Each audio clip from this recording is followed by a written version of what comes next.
What if I told you that the story of America was not written in textbooks first, but in smoke, blood, and impossible choices? From the first gunshot in the wilderness in 1754 to the blinding atomic dawn of 1945, this is the journey of a nation forged in war. Empires clashed. Brothers fought brothers. Ordinary farmers became revolutionaries. Immigrants became soldiers. A divided republic became a global superpower. These weren't just battles. They were turning points that decided whether America would survive, expand, unite, or lead the world. Stay with me, because once you understand these wars, you'll never see American history the same way again. We'll explain everything in this video, step by step.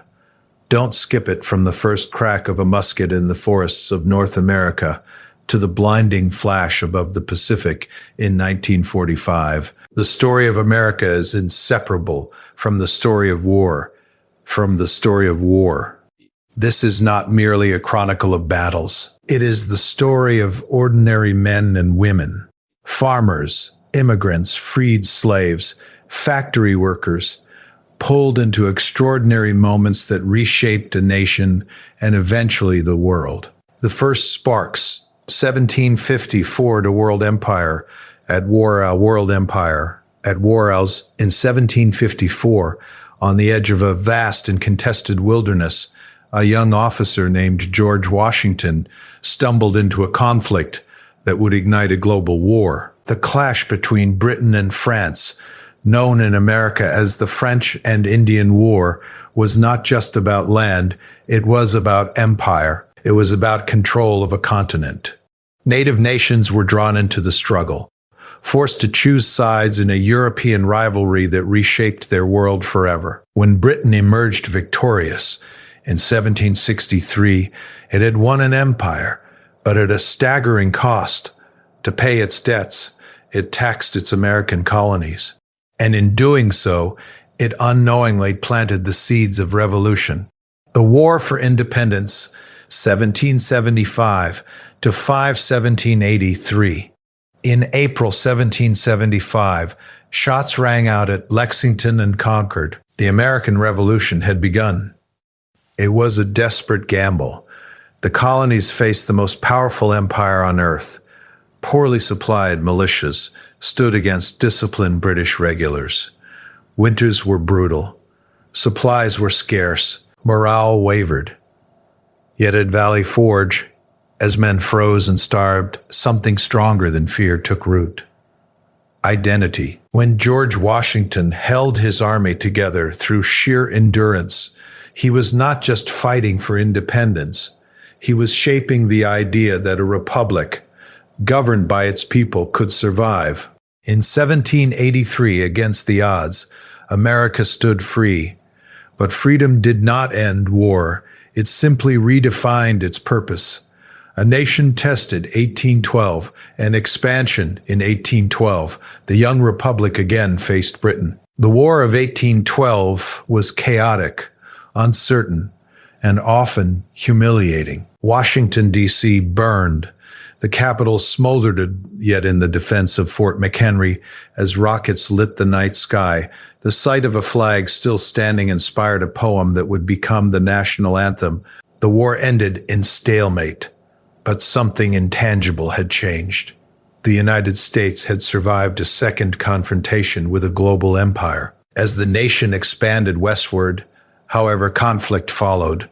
War with Mexico in the 1840s reshaped the continent. Territories were gained, but so too were tensions over slavery.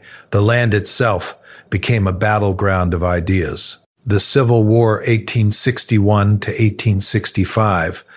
In 1861, America turned its weapons on itself. The Civil War was not merely a struggle for territory. It was a reckoning over the meaning of liberty. Brother fought brother, fields became killing grounds. Antietam, Gettysburg, Shiloh, names soaked in blood. More than 600,000 Americans died. When President Abraham Lincoln spoke at Gettysburg, his words were brief but eternal. A nation conceived in liberty would endure or would perish. The Union survived, slavery ended, but the scars would last generations. Overseas and emerging, 1898 by the end of the 19th century, America had changed. Industry boomed, cities swelled, the frontier closed. In 1898, war with Spain signaled a new chapter. The United States stepped onto the global stage. Cuba, Puerto Rico, the Philippines, distant lands suddenly intertwined with American destiny. Victory came swiftly, but it marked a turning point. America was no longer merely a continental power. It was becoming an international force. The Great War, 1917-1918, when World War I erupted in Europe in 1914, America watched from across the Atlantic, but neutrality proved fragile. In 1917, President Woodrow Wilson asked Congress for a declaration of war to make the world safe for democracy, with American soldiers crossed the ocean into a nightmare of trenches, gas attacks, and mechanized slaughter. For many, it was their first glimpse of the industrial scale of modern warfare. In 1918, fresh American troops helped tip the balance. The war ended, empires collapsed, but peace proved fragile. Depression and gathering storm. The 1920s brought prosperity. Then the Great Depression shattered it as Americans struggled to survive. Authoritarian regimes rose abroad. Ryseer rebuilt a nation through fear and militarism. In the Pacific, Imperial Japan expanded aggressively across Asia. At first, America hoped to remain apart. Then came December 7th, 1941. World War II, 1941-1945. The attack on Pearl Harbor pulled the United States into the most devastating conflict in human history. Factories roared to life. Women entered the workforce in unprecedented numbers. Millions enlisted. From the beaches of Normandy to the islands of the Pacific, American forces fought on two vast fronts. On June 6, 1944, D-Day, Allied troops stormed the beaches of France, beginning the liberation of Western Europe. In the Pacific, brutal island battles brought American soldiers ever closer to Japan. The war demanded unimaginable sacrifice. In 1945, Germany surrendered. Months later, after atomic bombs were dropped on Hiroshima and Nagasaki, Japan capitulated. World War II ended, but the world was forever changed. America emerged not just victorious, but transformed. It was now a global superpower. The human thread from 1754 to 1945, America fought wars for empire, independence, unity, expansion, ideology, and survival. But beneath the strategies and speeches were human stories. A farmer leaving his plow in 1776, a Union soldier riding home before Gettysburg, an immigrant stepping into a trench in France, a young Marine staring at the horizon in the Pacific. Wars forged borders and toppled regimes, but they so forged identity. America's wars were never inevitable. They were shaped by choices, political, moral, and human. Each conflict forced the nation to confront itself, its values, its contradictions, its aspirations, and each time it emerged altered. This is not simply a history of battles won or lost. It is the story of a nation struggling to define freedom, to preserve union, to confront tyranny, and to understand the cost of power. From the forests of 1754 to the atomic dawn of 1945, America's wars tell a larger story: that liberty is fragile, that unity is hard won, and that the price of shaping history is paid not in monuments, but in lives. If you stillness in these words, subscribe to Join Thea's Space of Presence and share your deepest now in the comments below. In 1754, the contest for a continent ignited in the dense forests of the Ohio Valley. Two European empires, Britain and France, maneuvered for dominance over North America, drawing native nations into a struggle that would ripple across oceans. A young and ambitious colonial officer, George Washington, marched into this contested wilderness, carrying not only a British commission, but also the fragile ambitions of a growing colonial world. His clash with French forces near Fort Duquesne was small in scale, but its consequences were vast. It became the opening act of what would expand into the global Seven Years' War, a conflict fought in Europe, the Caribbean, India, and North America. For the colonists, the French and Indian War was both a proving ground and a revelation. Colonial militias fought alongside British regulars, yet they observed the arrogance and rigid hierarchy of imperial command. They bled for the empire, but they were not treated as equals within it. When Britain emerged victorious in 1763, it claimed vast territories stretching to the Mississippi River. The French threat that had long loomed over the colonies was removed. Yet with victory came debt, crushing, immense debt that the British Crown expected its colonies to help repay. Parliament's response came in the form of new taxes and tighter regulations. The Stamp Act, the Townshend Acts, the Tea Act. To British officials, these were reasonable measures to manage and defend a sprawling empire. To many colonists, they were betrayals. The cry of no taxation without representation was not merely about money. It was about political identity. The colonists had grown accustomed to local assemblies and a degree of autonomy. Now they were told that distant lawmakers in a city across the Atlantic could bind them without their consent. Protests erupted. Pamphlets circulated. Sons of Liberty gathered in taverns and town squares. The Boston Massacre in 1770 deepened mistrust, and the Boston Tea Party in 1773 made reconciliation increasingly unlikely. Britain responded with punitive measures known as the Intolerable Acts, tightening its grip. Instead of isolating Massachusetts, these acts united the colonies. The First Continental Congress convened in 1774, signaling that the colonies were beginning to think and act together. In April 1775, the fragile peace shattered at Lexington and Concord. The shots fired there echoed far beyond Massachusetts. Farmers left their fields, artisans abandoned their workshops, and merchants closed their shops to take up muskets. What began as resistance evolved into revolution. The colonies were not yet united in their desire for independence, but the bloodshed forced a reckoning. The Second Continental Congress appointed George Washington as commander-in-chief of the Continental Army, a choice meant to unify North and South under a shared cause. The war that followed was grueling and uncertain. The British Army was professional, disciplined, and supported by the world's most powerful navy.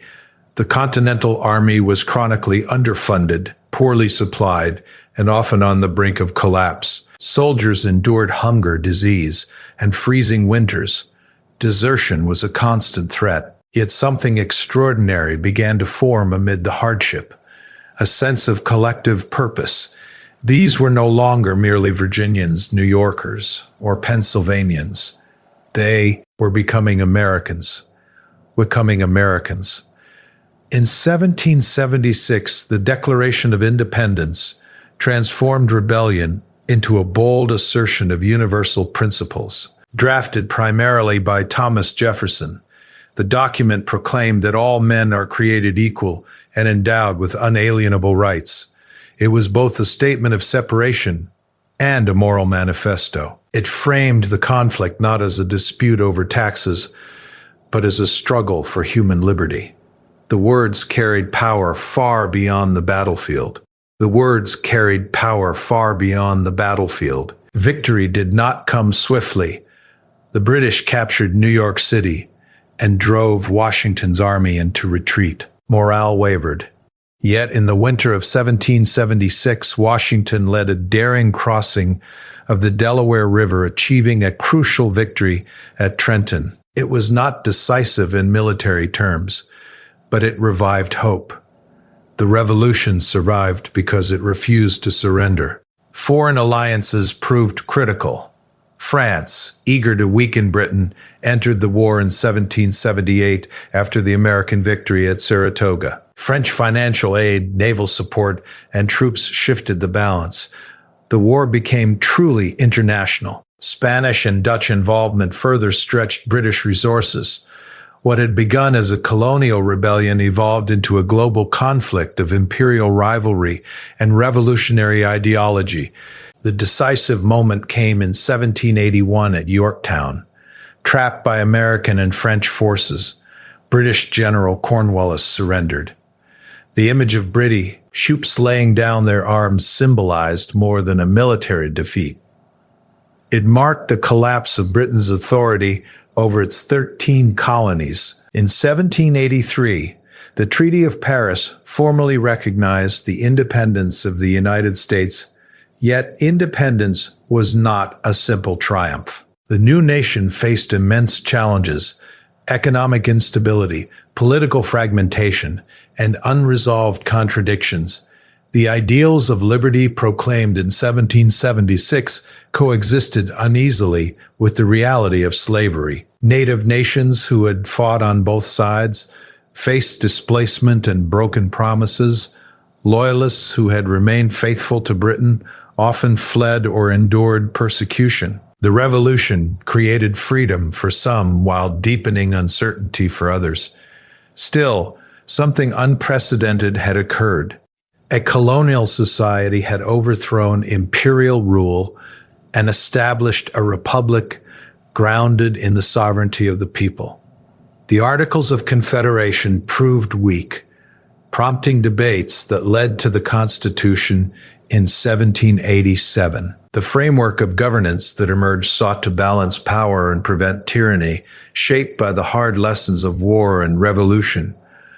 From 1754 to 1783, the transformation was profound. Colonists who once saw themselves as subjects of a distant king came to view themselves as citizens of a new nation. The war forged shared sacrifice and shared memory. It gave rise to symbols, myths, and narrative. That would define American identity for generations. The struggle against empire became a foundational story, one that celebrated resilience, valor, and the belief that ordinary people could claim extraordinary rights. If you stillness in these words, subscribe to join the space of presence and share you deepest now in the comments below. The young republic entered the 19th century carrying both pride and uncertainty. Independence had been secured, but survival was not guaranteed. The United States stood between powerful empires, Britain to the north and Canada, Spain controlling Florida and vast western territories. The Atlantic world was engulfed in the Napoleonic Wars, and American ships found themselves caught between rival powers that neither respected its neutrality nor its sovereignty. British warships stopped American vessels, seizing cargo and impressing sailors into the Royal Navy. For many Americans, impressment was more than a diplomatic insult.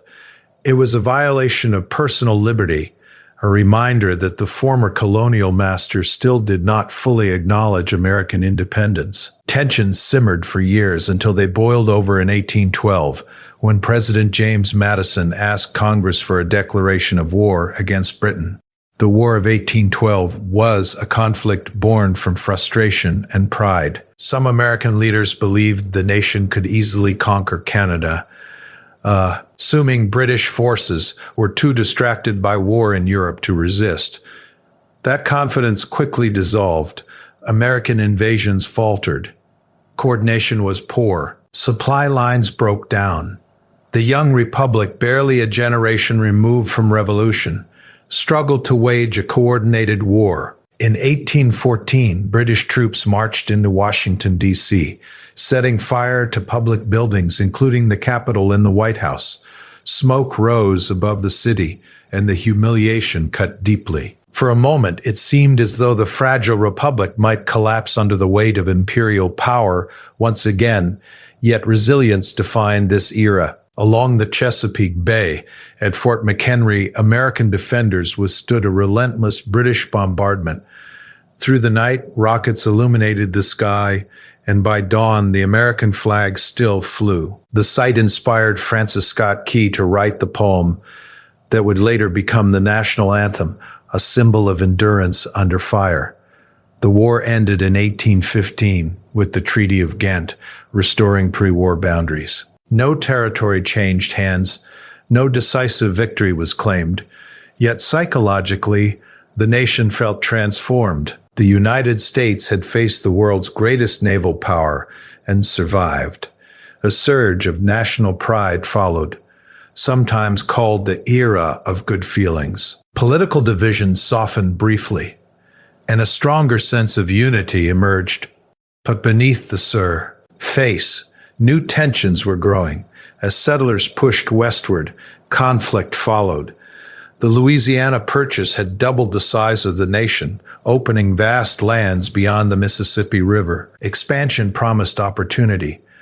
Fertile soil, economic growth, and the fulfillment of a belief that Americans were destined to spread across the continent. Yet that expansion came at immense human cost, particularly for Native American nations. Under President Andrew Jackson, policies of Indian removal accelerated. The Indian Removal Act of 1830 authorized the forced relocation of thousands of Native Americans from their ancestral homelands in the southeast to territories west of the Mississippi. The trail of tears that followed was marked by disease, starvation, and death. Expansion strengthened the Republic's territory, but deepened its moral contradictions. At the same time, the question of slavery loomed ever larger. As new states sought admission to the Union, debates erupted over whether they would permit slavery. The Missouri Compromise attempted to balance free and slave states, temporarily easing tensions. Yet it was a fragile compromise, revealing how westward growth was inseparable from the nation's most divisive issue. By the 1840s, expansionist fervor intensified under the banner of manifest destiny. Many Americans believed it was their providential mission to extend their institutions across North America. This ideology fueled the annexation of Texas in 1845, a move that heightened tensions with Mexico, which still claimed the territory. When border skirmishes broke out along the Rio Grande, President James K. Polk declared that American blood had been shed on American soil. War followed, was swift and decisive. American forces captured key territories, including California and New Mexico, and eventually marched into Mexico City. The Treaty of Guadalupe Hidalgo in 1848 transferred vast lands to the United States, territories that would become California, Nevada, Utah, Arizona, and parts of several other states. The map of the nation was redrawn dramatically. For many Americans, the war confirmed their country's rising strength. It demonstrated military capability and expanded economic opportunity, especially with the discovery of gold in California soon after. Yet it also reopened the question that had haunted the Republic since its founding. Would slavery expand into these new territories? The Wilmot Proviso, though never passed, sought to ban slavery in lands acquired from Mexico, igniting fierce debate. Political parties fractured. The balance between free and slave states became increasingly precarious. Each mile gained through expansion intensified internal division. The republic that had fought to free itself. Empire now wrestled with whether liberty would truly extend to all within its borders. Meanwhile, technological change accelerated. Railroads began to knit distant regions together. Telegraph lines carried messages across states in moments. Industry expanded in the North, while the South's economy remained tied to plantation agriculture and enslaved labor. The differences between regions were no longer merely cultural or political. They were structural and economic. The period from 1812 to 1848 revealed the dual nature of American growth. On one hand, it was a story of resilience and rising confidence. The nation defended its sovereignty, expanded its territory, and began to assert itself more boldly on the world stage. On the other hand, it was a story of displacement, unresolved injustice, and mounting sectional tension. The Republic proved it could survive foreign threats. It proved it could expand across a continent. But each victory abroad magnified challenges at home.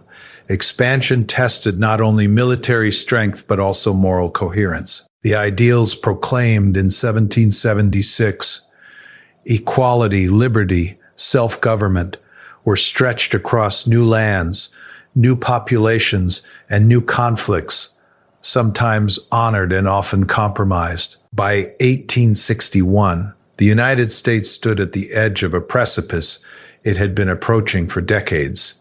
The expansion of territory, the uneasy compromises over sens, slavery, the economic divergence between North and South, all had strained the bonds of union. What had once been political debate hardened into suspicion, then resentment, then open hostility. When Abraham Lincoln was elected president in 1860, without carrying a single Southern state, many in the South saw it not as a routine political transition, but as a threat to their way of life. One by one, Southern states seceded from the Union, forming the Confederate States of America.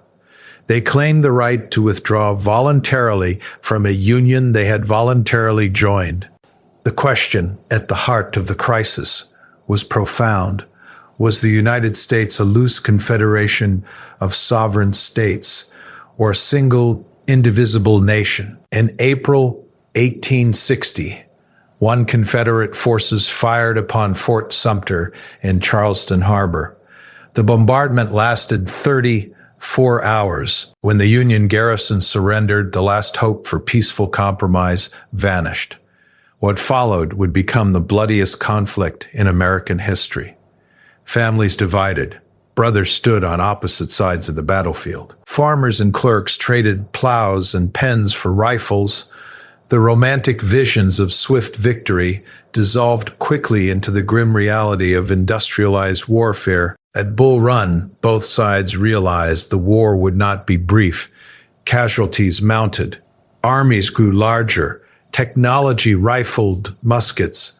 Railroads, telegraphs made war deadlier and more coordinated than ever before. President Abraham Lincoln faced an impossible burden. His primary objective at the outset was to preserve the Union.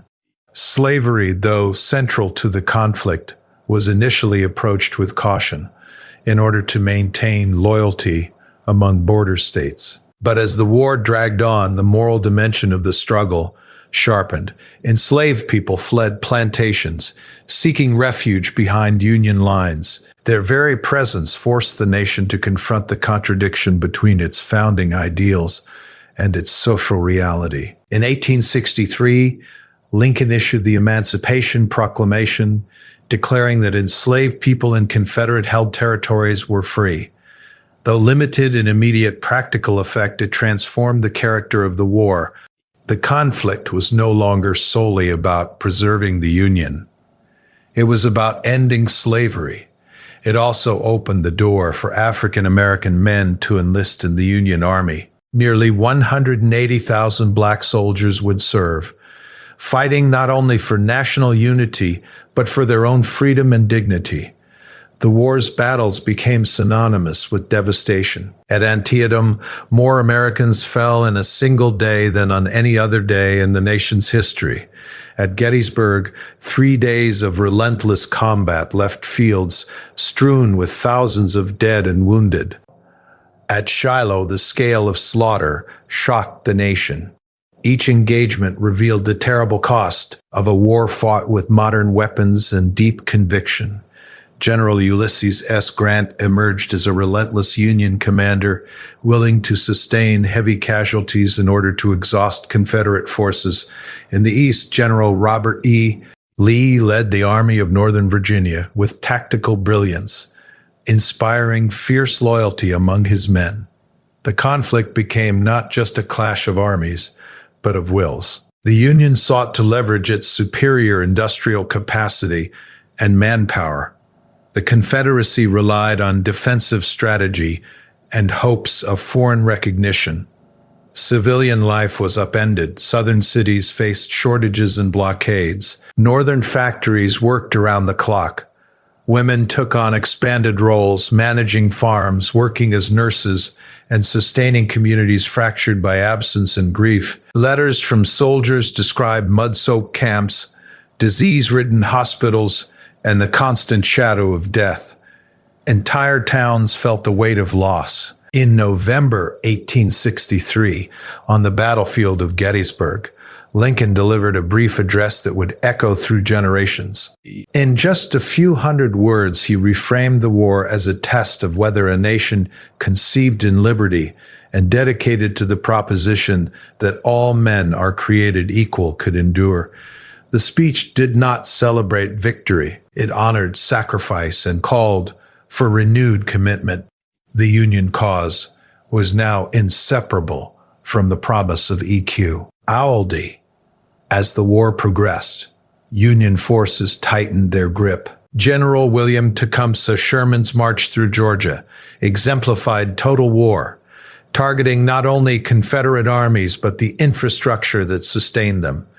Railroads were destroyed, fields burned, supply lines severed. The aim was to break the Confederacy's capacity and will to fight the Confederacy's capacity and will to fight. By April 1865, Confederate resistance collapsed. Lee surrendered to Grant at Appomattox Courthouse. The moment was marked not by spectacle, but by quiet formality. The war was over. The Union was preserved. Slavery, as an institution, was dismantled with the ratification of the 13th Amendment. Yet peace was fragile. Just days after Lee's surrender, Abraham Lincoln was assassinated. The nation mourned a leader who had guided it through its darkest hour. His death underscored the volatility of the moment. Reconstruction loomed ahead, filled with uncertainty and conflict over how to rebuild the South and integrate millions of newly freed people into civic life. The Civil War reshaped the United States more profoundly than any previous conflict. It settled the question of secession, affirming that the Union was permanent. It abolished slavery, though the struggle for true equality would continue for generations. It expanded federal authority and accelerated industrial growth. It left physical scars across the landscapes, ache and emotional scars in nearly every family. More than 600,000 lives were lost. Towns were emptied. Economies were shattered. The war demanded sacrifice on a scale previously unimaginable for the young republic. Yet it also clarified the nation's identity. The United States emerged not as a loose federation of states, but as a unified nation-state. The war forced Americans to confront the meaning of liberty in its most profound sense. It exposed contradictions embedded in the founding principles and demanded resolution through blood and endurance. It tested whether democratic governance could survive internal division of such magnitude. It revealed both the fragility and resilience of a republic under strain. In the crucible of civil war, the United States was not merely preserved, it was redefined. By the closing years of the 19th century, the United States had transformed from a fractured republic healing from civil war into an industrial powerhouse. Railroads stitched the continent together. Steel mills roared in Pennsylvania. Oil fields surged in Texas. Cities like New York and Chicago swelled with immigrants chasing opportunity. The frontier, once a symbol of boundless expansion, was declared closed in 1890. With continental limits reached, American ambition began to look outward. Economic growth demanded new markets. Naval strategists argued that global power required a strong fleet and overseas bases. Influential thinkers like Alfred Thayer Mahan contended that sea power determined national greatness. His writings shaped political leaders who believed the United States must expand its influence beyond its shores or risk falling behind European empires. In 1898, the spark came from Cuba.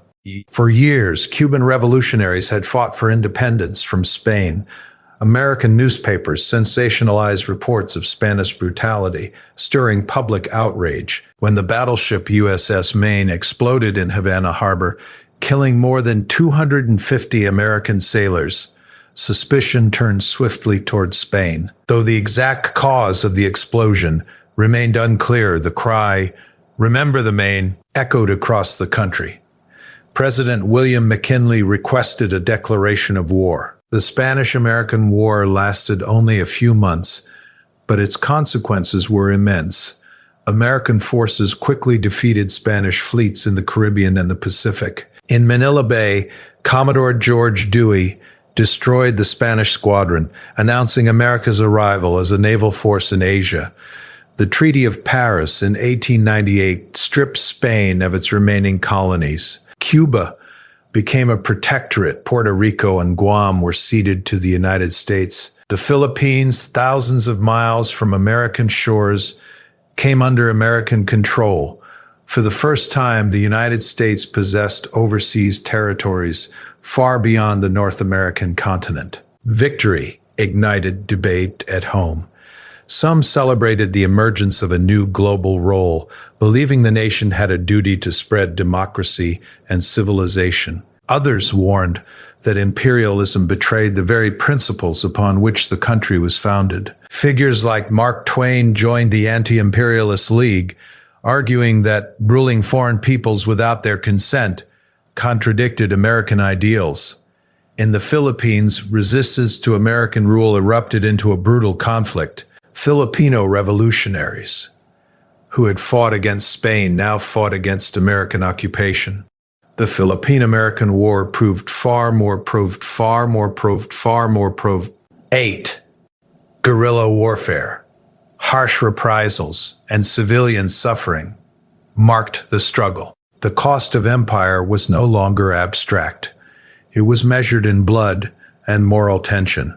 Meanwhile, in the Western Hemisphere, the United States asserted increasing authority. The construction of the Panama Canal under President Theodore Roosevelt symbolized engineering, ambition, and strategic foresight. By facilitating naval movement between oceans, the canal enhanced American influence in global trade and military readiness.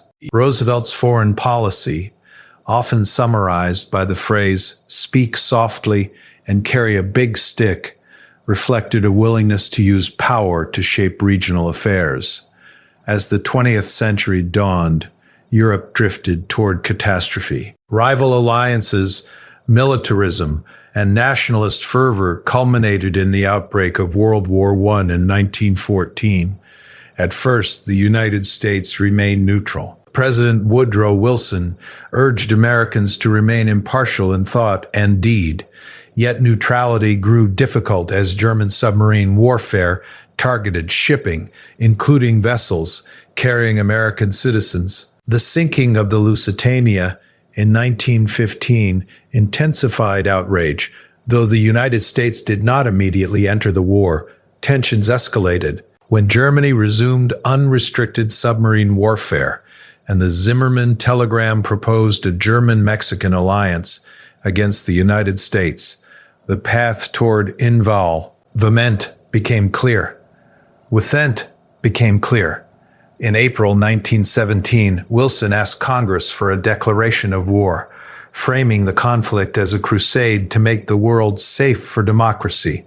American entry shifted the balance. Millions of American soldiers known as the American Expeditionary Forces, crossed the Atlantic under the command of General John J. Pershing. Many were young men who had never left their hometowns before boarding ships bound for Europe's battle-scarred landscapes. The war they encountered was industrialized slaughter. Trenches stretched for miles.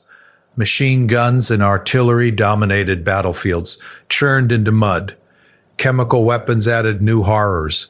Yet fresh American troops bolstered exhausted Allied forces. In 1918, during the Meuse-Argonne offensive, American units played a decisive role in breaking German lines fear. At home, the war effort transformed society. Factories expanded production. Women entered industrial jobs in unprecedented numbers. African Americans migrated northward in the Great Migration, seeking employment and escape from Southern segregation. The federal government assumed greater control over the economy, coordinating resources for total mobilization. When the war ended in November 1918, celebrations erupted. Germany had surrendered. The Central Powers had collapsed. Wilson traveled to Paris with his vision of a League of Nations intended to prevent future conflicts. CTS 14 points outline principles of self-determination and collective security. Yet, idealism collided with political reality. European powers sought punishment and territorial adjustments. At home, the U.S. Senate refused to ratify the Treaty of Versailles or join the League of Nations. The United States retreated into a period of relative isolation, wary of entangling alliances. Still, the nation had crossed a threshold from the Caribbean to the Pacific, from Manila Bay to the Pacific, from Manila Bay to the fields of France. America had asserted itself as a force beyond its borders. Its military, economic, and diplomatic reach extended across oceans. The transition from continental republic to global actor had been swift and at times uneasy. The Spanish-American War and World War I marked the emergence of a nation no longer content to observe global events from afar. They revealed both ambition and ambivalence, confidence and contradiction. The United States demonstrated industrial might, naval strength, and the capacity to mobilize millions. It also grappled with the tension between democratic ideals and imperial practice. By 1918, the country stood among the world's most powerful nations, its influence stretching across hemispheres, its soldiers having fought on distant soil, its voice resonating in international diplomacy. The journey from continental consolidation to global engagement reshaped not only foreign policy but national identity itself. In the early 1940s, the world was already at war, but the United States remained officially neutral. The scars of the Great Depression were still fresh. Families struggled to recover from economic collapse, and many Americans believed that involvement in other European conflict would bring only more suffering. Across the Atlantic, however, Nazi Germany expanded with terrifying speed. Under the leadership of Adolf Hitler, Poland fell, then France, then much of Europe. In Asia, Imperial Japan advanced across China and Southeast Asia, seeking dominance in the Pacific. President Franklin D. Roosevelt understood that distance no longer guaranteed safety. Through programs like Lend-Lease, the United States supplied Britain and other allied nations with weapons and resources, becoming what Roosevelt called the arsenal of democracy. Factories that had once stood idle during the Depression roared back to life. Shipyards, steel mills, and aircraft plants worked around the clock. The nation was preparing, even if it was not yet fighting. On December 7, 1941, preparation gave way to reality.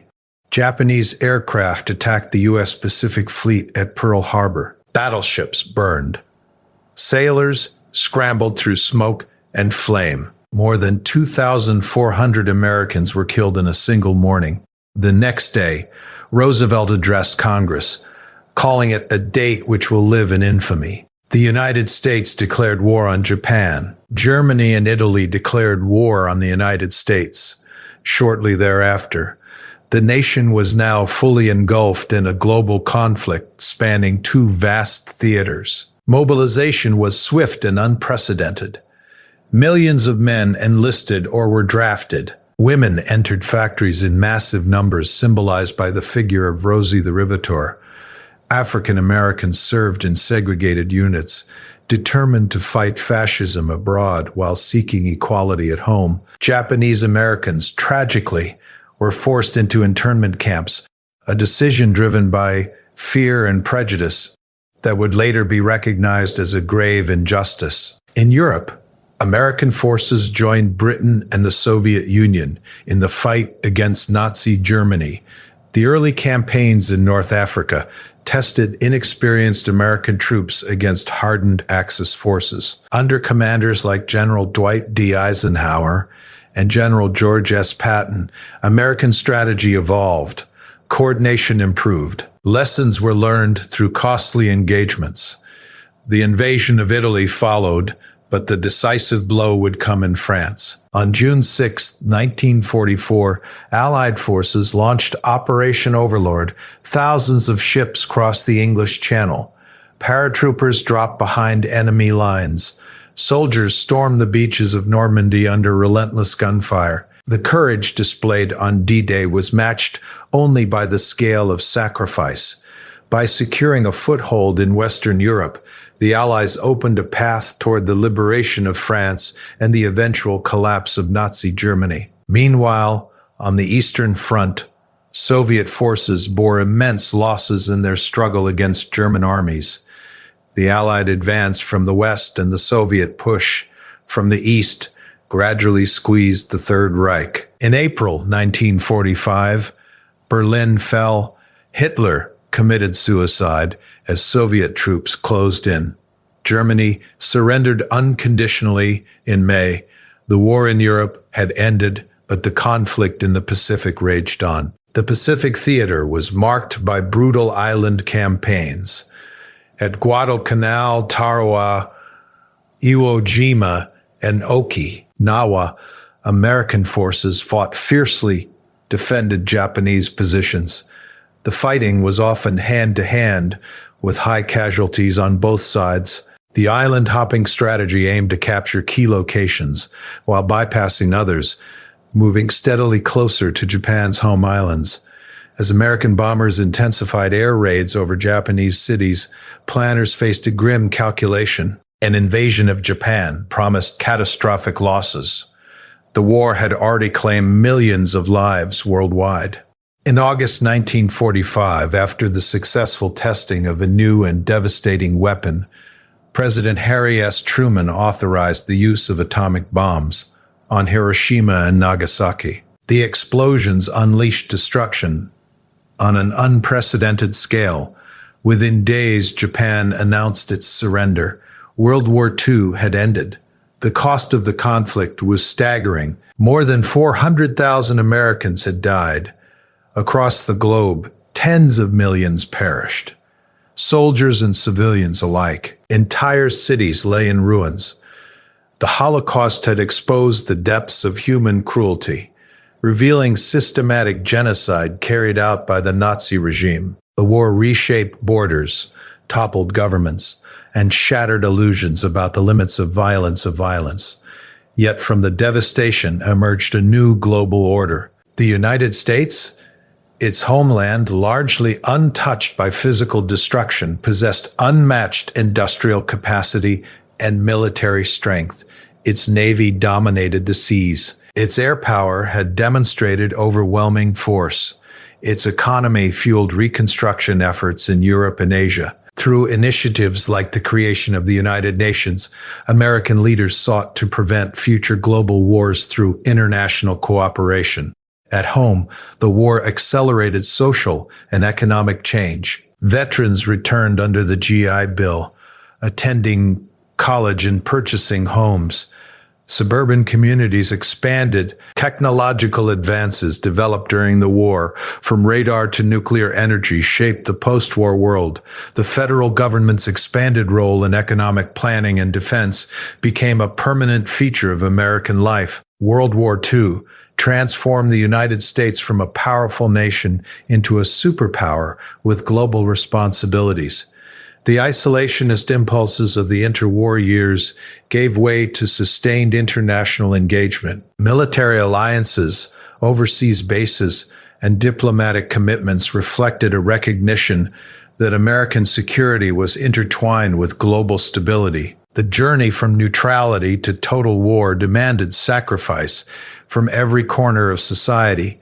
It revealed extraordinary acts of bravery on battlefields and in factories. It exposed contradictions between democratic ideals and domestic policies. It forced decisions that continue to spark debate about morality and necessity. It left a legacy of leadership and complexity that would define he nation's role in the decades to follow. If you stillness in these words, subscribe to join the space of presence and share you deepest now in the comments below. Thank you for listening, and don't forget to like and subscribe.